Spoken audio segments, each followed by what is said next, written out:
Hey y'all, and welcome back to another episode of Famous Among the Barns. I am Sean, and I am out here in the Old Town area of Coppell, Texas, and I am standing on, or near, the railway that the town kind of built up around. This used to be what was known as the Cotton Belt Line, and it's what really brought life to the city of Coppell.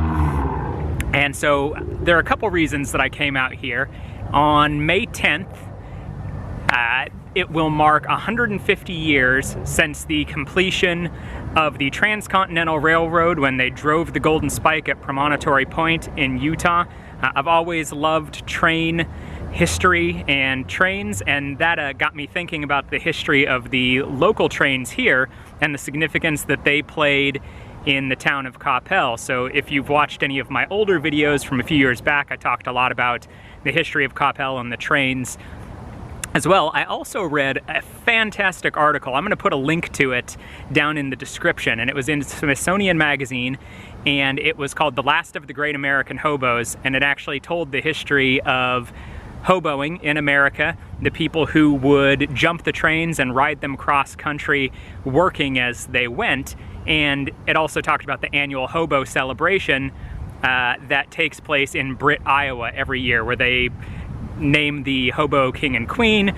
People from all over the country come, they cook, there's music, people tell stories, and it's really fascinating. It's kind of, I don't even know if you would describe it as little known. It's a counterculture in America that has existed for a long time, really as long as the trains have been running, but specifically grew up even more, I think, during the late 1800s. That's actually when something called the Hobo Code was developed, which was an ethical code that hobos agreed to abide by.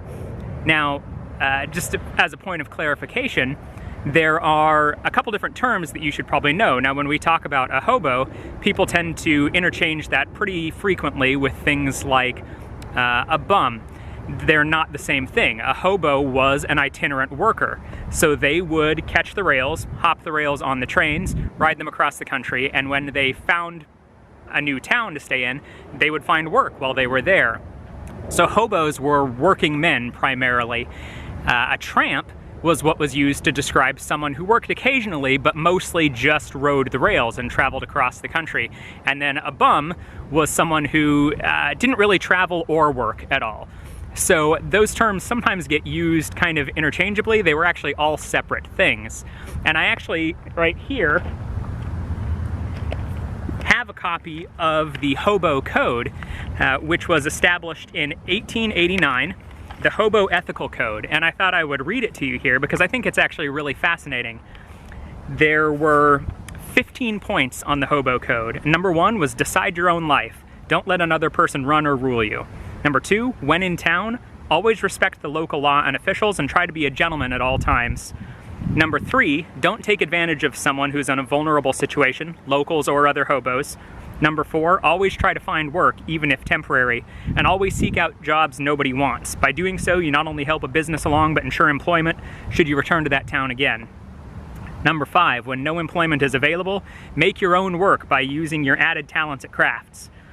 Number 6, do not allow yourself to become a stupid drunk and set a bad example for locals' treatment of other hobos.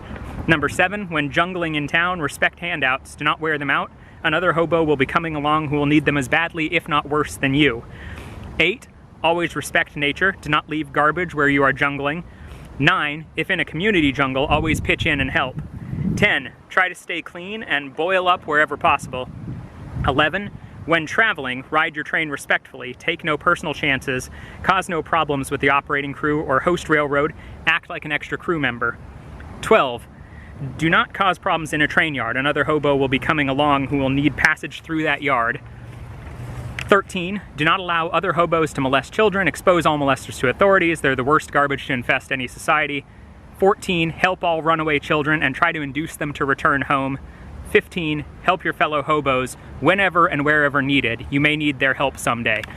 So that was an ethical code developed and shared and spread among hobos, and it was like a gospel to them. You actually can read some about that in that Smithsonian article.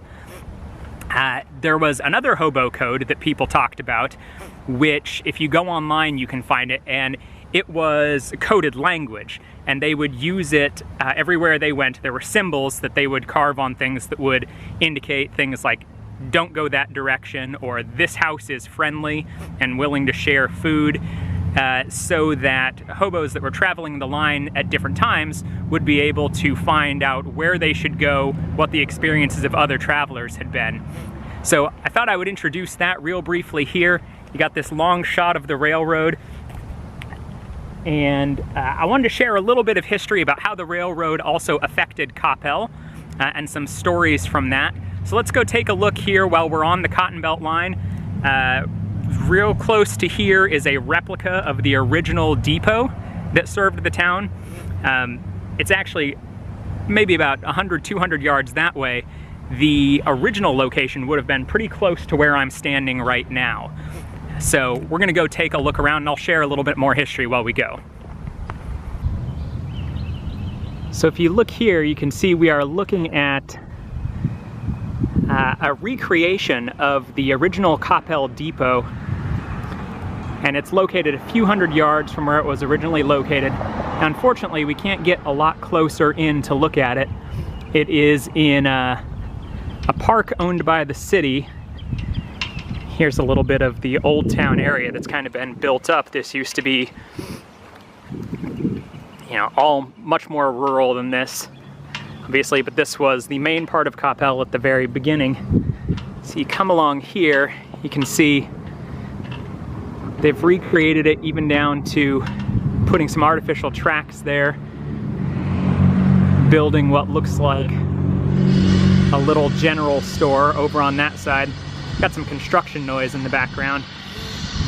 But this is a recreation of that original depot that served the town. Now, before it was known as Coppell, the town was called Gibbs, a name which it took in 1873. And that is, according to the history, they say in honor of Barnett Gibbs, who was a politician and a lawyer, became lieutenant governor of Texas. And then in 1889, the name of the depot was changed from Gibbs to Coppell, and that was in honor of a railroad investor named George Coppell.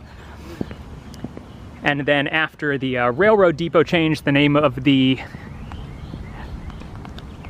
post office changed, and then it became basically the name of the city.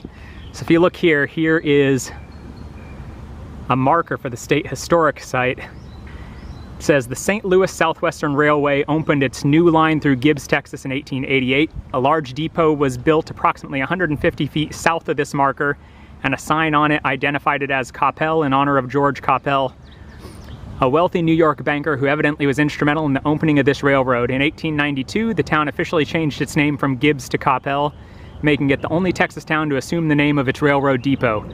Trains stopped regularly and carried passengers and freight east and west, including Coppell cotton. Cleda Plumley Harwell, a lifelong resident of Coppell, and Oscar Cooper were railroad agents there for many years.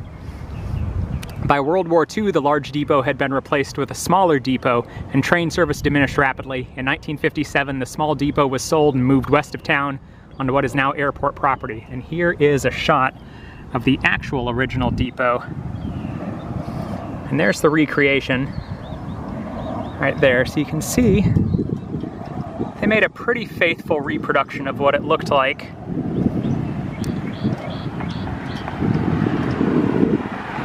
If you notice, this says 1888. I read in a book where it said 1889, so I guess there's some slight disagreement. I guess I will default to what is on the historical marker, though.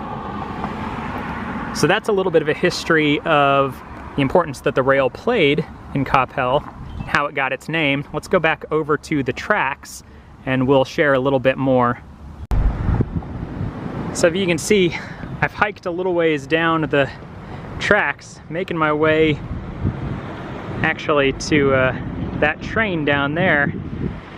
Now, just on a personal level, I've been exploring the train tracks, especially around Coppell, since I was a teenager. I've Back in high school, I would come out to the different train tracks that run through town. There's a few different areas that they run. Oops, shaking a little bit here, sorry about that. And I would hike along the train tracks or near them, usually toting along a book by like Jack Kerouac or Neil Cassidy, and reading about the life of tramping along the country, traveling from one place to another. And I just loved it. I would go find a place, I would go sit underneath the train track bridges that would go across creeks, or go hike across them and pick up rocks and throw them down into the water below. So it's just always been something that's fascinated me. You know, the history of the rail and the history of rail travel, and so the history of people who would choose to kind of make their life just hopping from one train to another. So here we are, y'all. This is rocky terrain here on these trail tracks. But this is what I was hiking out here for. Kind of train parked here. Some sort of freight train. I don't know what it would carry.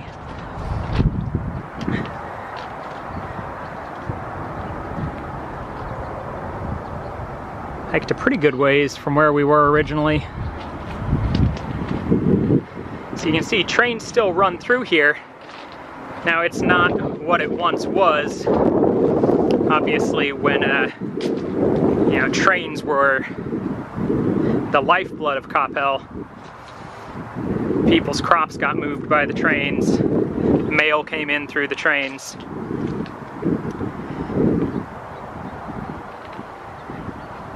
Yeah, those days are long gone, but trains do still come through town.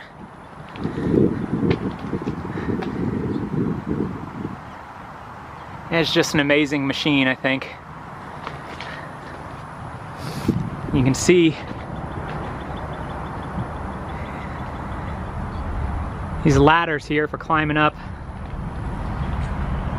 I'll be honest, it is very tempting to try to climb up on those, but it's also probably not the safest or best idea, so I'm not going to.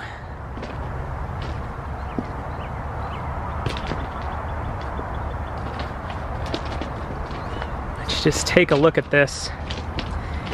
It's incredible. You know, trains are not the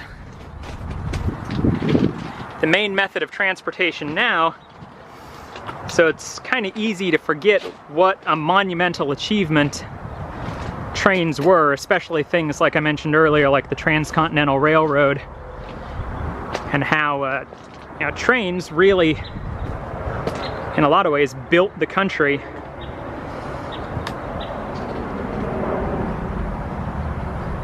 And they definitely built Coppell, which before the coming of the trains was just small handfuls of early settlers that had come from the Peters colony. Didn't really start expanding until the trains started coming through town. So the last thing that I want to leave y'all with is actually a story that I read in this book, which is called Coppell, Texas, A History, by Gene Murph and Lou Dugan. Lou Dugan was the mayor of Coppell. Gene Murph was the founder and longtime publisher of the Citizens Advocate newspaper, and this is a great history of the town from its beginning up until pretty recent times. It gives a view of the people who built the town, the people who impacted it over the years. But this story, I think, kind of captures some of that feel of what I was talking about with the hobo lifestyle. Now, like I said, with my reading, what I was like growing up, there is a tendency to romanticize it some, because you've got this Woody Guthrie-like image of travel and freedom, and there's definitely that, but it was also a hard and a dangerous lifestyle. You know, accidents on the trains were common. The police on the trains, that the hobos called bulls, could be unforgiving when they found you riding, and you didn't even have to be a hobo for it to be dangerous. So one of the stories in the book that they tell here is an accident that happened, and it would have happened close to where we are now, because again, we are on the tracks that run through Old Town Coppell. And there was a young African-American boy. Now this is from an undated newspaper article, but I believe it was around the turn of the century, so around the beginning of 1900, sometime there. His name was David Henderson, and he was a circus performer. So not a hobo, but he did travel frequently for his work. If you're familiar with the history of the circus, they took trains everywhere. Well, he was performing with the circus and he missed his train. And so in an attempt to catch up with the circus, he got on a freight train. So not exactly like this. This is a much more modern train, but similar. This is a freight train. He ran and he jumped on it to try to catch up with where the circus was headed. But the newspaper article says that he missed his jump as he was going, and he fell with his legs landing, see if you can see here, across the track. So his leg fell across the track. He was jumping from car to car, and the train actually ran over his leg. And again, this is just a 10-year-old boy. His name was David Henderson. They said that when they found him, it had crushed his leg from the knee all the way down to the ankle, and it was just barely holding on by a tendon. He was taken into the city of Dallas, where he was operated on. But accidents like that were common. You know, riding the rails, being out near the train tracks is never inherently a safe thing. And that life of jumping from train to train had its risks. So that is a real tragedy that actually happened right here on these tracks. That young boy, now luckily he survived, but obviously with the loss of a leg. And so, as easy it is to romanticize, it's always worth keeping in mind the danger as well. And a lot of the people that did this, jumping from train to train, did it because there was, nothing else for them. This young boy did it because he had to catch up with his work. He was only 10, and a lot of those hobos did it because they had to get to the next town. They had to find work. So, while it presents this air of freedom, there was danger. It was hard, it was a rough life, and it's just, if you study the time period, study the history, it's a fascinating sociological portrait of the country that we are here in the United States and what really went into building it, the people who did the work that made us who we are. So, I hope you enjoyed this. If you did, please like, comment, subscribe, share, and until I see you next time, keep looking for stories.